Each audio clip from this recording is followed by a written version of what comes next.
Hi, and welcome back to the online KidSpace Planetarium. As you know, my name is Kate, and I'm your guide for our edition of Night Skies this week. We're so glad to have you view our online Star Tour program and hope you learned something fun in the process. Our talk this week is focused on the Orionids meteor shower, which will be peaking on Wednesday night, Thursday morning in the early hours, and so I'll show you where to look to see it for yourself. Let's begin. As always, down on the bottom left of our screen, you can see we are still in Westminster, Colorado. And then, of course, our date and time stamp is set to Wednesday, October the 21st, and the time is just after 1900 hours, or 7 p.m. We know from the previous weeks which planets are out in our skies. That's why I've just gone ahead and labeled them for you now.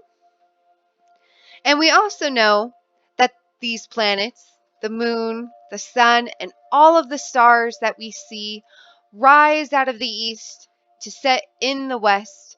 And since it looks like everything's setting on the right, that makes it west, and therefore east is to our left. One thing to note about meteor showers is they are typically named after the constellation they appear to come from. So the Orionids appear to come from Orion the Hunter, the Leonids, Leo, Draconids, Draco, so on and so forth. But my system here likes to throw meteor showers out in a willy-nilly kind of fashion, so do know when you go out to observe it for yourself, you will need to be looking towards Orion. For here in Denver, Orion should start rising, if not get all the way above the horizon by midnight. And so peak time for this meteor shower is about 1 to 2 a.m. And hopefully at that time, Orion will be high enough in our skies that we won't have to try and look through all this smoke and haze from the fires.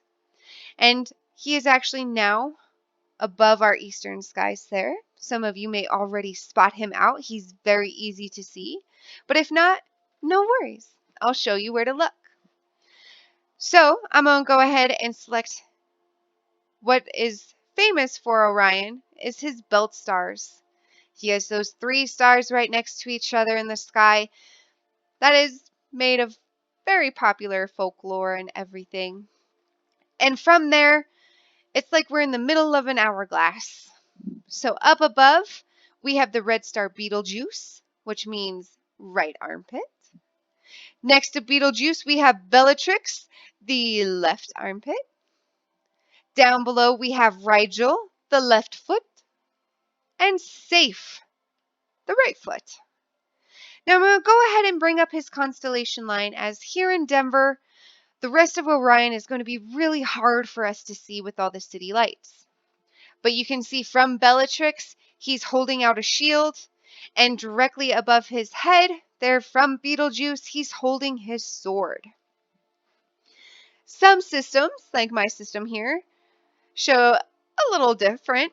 So instead of a sword above his head, he's holding a mallet of some kind, and in his other arm, he's holding a lion.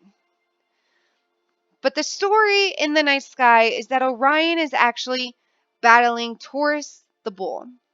So he has usually a sword in one hand, a shield in the other.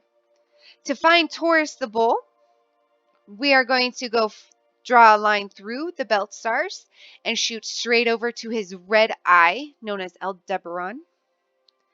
And riding on his back is a lovely open cluster of stars known as the Pleiades, or the Seven Sisters. In Japan, it's known as Subaru. In fact, that emblem on a Subaru stems from this open cluster of stars here.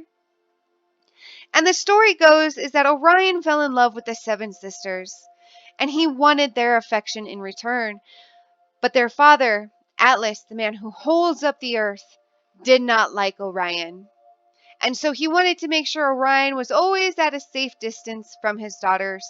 So he hired Taurus the Bull and placed his daughters on Taurus's back. So as they go across the night sky, there will always be some kind of barrier between them and Orion. Now, as you can see, my system's throwing out these random meteors. But for the Orionids, the best place to try and look is right where his sword is, right above his head. And that's where those meteors on Wednesday will appear to come from. Now, that is all the time that we have for our star tour for Wednesday night. We want to thank you so much for watching. And if you'd like to see more, please do help us stay open by donating to KidSpace Launch. And of course, tune in every week for a new star tour of what's happening that week as well. We also have a new fun bit that if you would like to do a birthday shout out, you are definitely welcome to do so. Simply comment on our most recent Night Skies talk on Facebook, or you may email me directly at kate.hall@kidsspacelaunch.org. Again, from all of us here at KidSpace, thanks for watching and happy stargazing.